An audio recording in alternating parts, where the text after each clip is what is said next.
স্বামী পরমাত্মানন্দের কাছে আসবো। মহারাজ, দেখুন আজকে জানা যাচ্ছে যে ওপারে যারা এখন প্রকাশ্যে নিজেকে জামাত, আনসারুল্লাহ বাংলা ইত্যাদি ইত্যাদি বলে পরিচয় দিচ্ছে, তাদের কেউ শেখ হাসিনার দলের ছাত্রফ্রন্টের বড় নেতা হয়ে বসেছিল, কেউ অন্য কোনো গণসংগঠনের বড় নেতা হয়ে বসেছিল এবং তাদের আসল রূপটা প্রকাশ পায়। মাসকট স্পিন কন্ট্রোল ল্যাবের পরীক্ষায় এটি প্রমাণিত। কেয়াসেট আলোপেক্স পেন্টা অ্যাক্টিভ নতুন চুল গজাতে সাহায্য করে, চুল পড়া বন্ধ করে। Keya Seth Alopex penta active 10 hair fall প্রবলেমের একমাত্র সলিউশন। ফলে অসম্ভব নয় যে মৌলবাদীরা, যে কোনো মৌলবাদী যে ধর্মকে আশ্রয় করি তার মৌলবাদ বেড়ে উঠুক না কেন, সে নিজের পরিচয় লুকিয়ে রাখে যখন তার পক্ষে কন্ডিউসিভ বা খুব ভালো পরিবেশ না থাকে বা একেবারে প্রকাশ্যে আসার মতো পরিবেশ না থাকে। বাংলায় সেরকম কিছু ঘটছে না তো? নাহলে বারবার এটা বাংলার সাথে বাঙালির সাথেই হচ্ছে কেন, হিন্দু বাঙালির সঙ্গেই হচ্ছে কেন? আসলে এপার বাংলা আর ওপার বাংলা যা দীর্ঘদিন ধরে খুব সুকৌশলে মিলিয়ে দেবার চেষ্টা হচ্ছিল, সেটা দু বাংলার ক্রন্দনে আজকে বোধহয় একাকার হয়ে গেছে।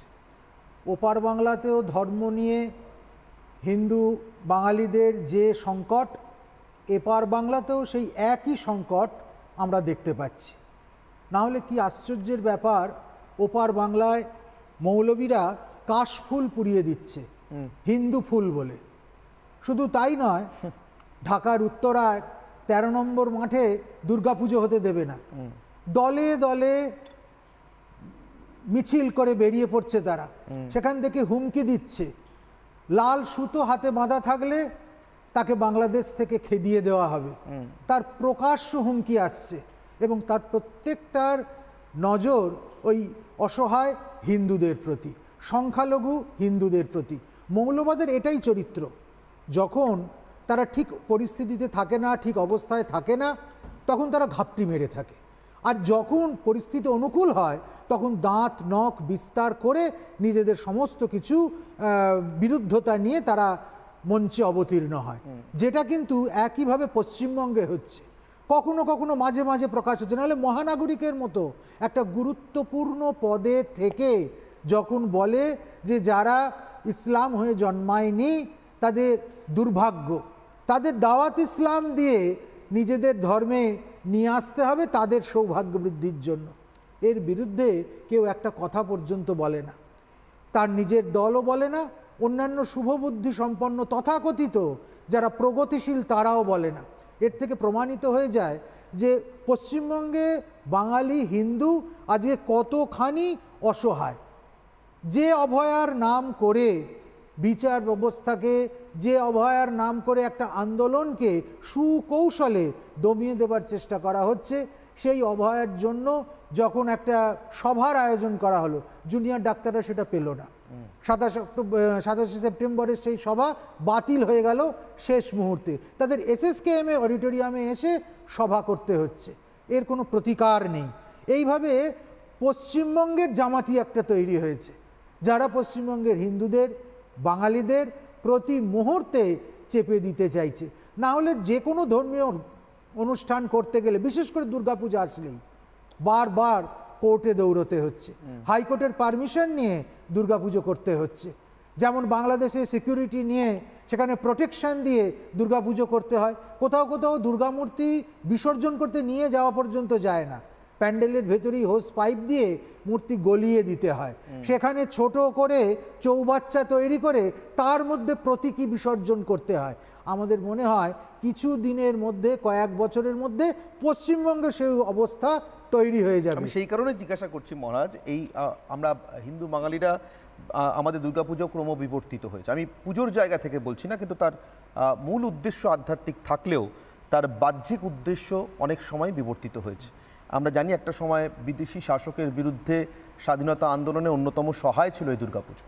আমাদের কি কোথাও এই হিন্দু বাঙালির এবারের দুর্গাপুজোটা শক্তি প্রার্থনার দুর্গাপুজো, নিজের সঙ্গে আরও ঐক্য বাড়ানোর জন্য? নিশ্চিতভাবে এবারের দুর্গাপুজোটা শুধুমাত্র ধর্মীয় প্রথা পালনের দুর্গোৎসব নয়, এবারের দুর্গাপূজাটা নিজেকে চেনার, নিজেকে জানার, বাঙালিকে সংহত হবার, তার স্বাভিমান বজায় রাখার, সর্বোপরি শক্তিতে সম্পূর্ণ হবার, স্বয়ং সম্পূর্ণ হয়ে ওঠার দুর্গাপুজো। এবছরের দুর্গাপুজো বাঙালির নিজের কাছে নিজের অনেক বড় প্রতিষ্ঠা করবার একটা পুজো। আমি অনির্বাণের কাছে আসবো। অনির্বাণ, যাদের ওপারবঙ্গে মানে ওপার বাংলায় যাদের কাশফুলকে হিন্দু ফুল মনে হচ্ছে বলে পুড়িয়ে দিচ্ছে, আপনার কি মনে হয় তাদেরই সঙ্গী সাথীদের এই দেশে বা এই রাজ্যে রামধনুকে হিন্দু ধনুক মনে হয়েছিল বলে রংধনু নাম দিয়েছিল? মনে হয় তাদের এই পরে সঙ্গী সাথীরা এই মুহূর্তে ভারতের রাষ্ট্র ক্ষমতায় রয়েছেন, কারণ দুজনের রাজনৈতিক মনোভাব, দুজনের মতাদর্শগত অবস্থান একদম একরকম। উদাহরণ দিয়ে ব্যাখ্যা করুন, উদাহরণ দিচ্ছি। দুর্গাপুজো নিয়ে এখানে অনেকের প্রচণ্ড চিন্তা হচ্ছে, নিশ্চয়ই হওয়া উচিত। সেই চিন্তাটা বাংলার দুর্গাপুজো নিয়ে হওয়াটা একটু মিসপ্লেসড, কারণ বাংলায় দুর্গাপুজো হয় না, বন্ধ করে দেওয়া হয়েছে বলে যারা বারবার ভোটের প্রচারের আগে বা বিভিন্ন সময় রাজনৈতিক প্রচারে নিয়ে এসেছিলেন, বারবার মানুষের থাপ্পড় খেয়ে কোর্টে মামলাগুলো তো রয়েছে। কোর্টে কটা মামলা রয়েছে, কি নিয়ে মামলা রয়েছে? একটাও হবে করবেন, একটাও হবে কেন? কোনটা? একটাও হবে কেন? না না না, সোনাগাছি শুনুন অনির্বাণ, সোনাগাছিতে আপনার আমার বোনেদের দিদিদের সোনাগাছিতে দুর্গাপুজো করতে গিয়ে মামলা করতে হয়েছিল অনির্বাণ।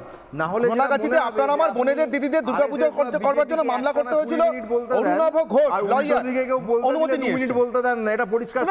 আপনি ফ্যাকচুয়াল থাকুন, আমি একদম ফ্যাকচুয়াল। আপনি বলছেন যে ওপারে যারা এপারেও তারা ক্ষমতায়, আমি উদাহরণ দিন, বলেই তো দিচ্ছি, তাকে দৌড়তে হয়। বললাম আমি উদাহরণ দিতে উদাহরণ দিতে গিয়ে আপনি থামিয়ে দিলেন।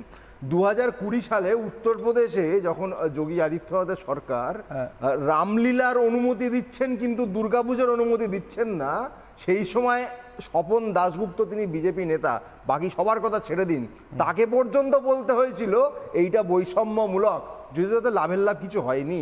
2023 সালে আসামে হিমন্ত বিশ্ব শর্মার সরকার দুর্গাপুজোর ওপর ট্যাক্স চাপিয়েছিল। 2023 সাল, বেশি দিন পুরনো ঘটনা নয়।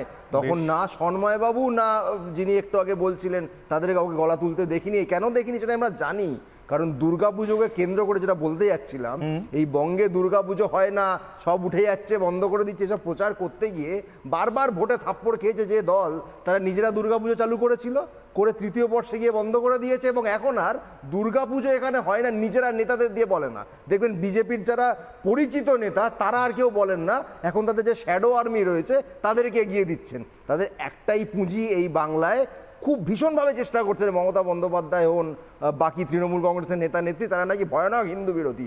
কিছুতেই তারা এটা বুঝছেন না, এতগুলো থাপ্পড় খেয়েছেন, সাধারণ মানুষের কাছে তাদের মধ্যে প্রচুর হিন্দু রয়েছেন, তারপরেও তারা এই শিক্ষাটা পাচ্ছেন না যে এই কমপ্লিট মিথ্যে কথা দিয়ে আসলে কিছু হবে না।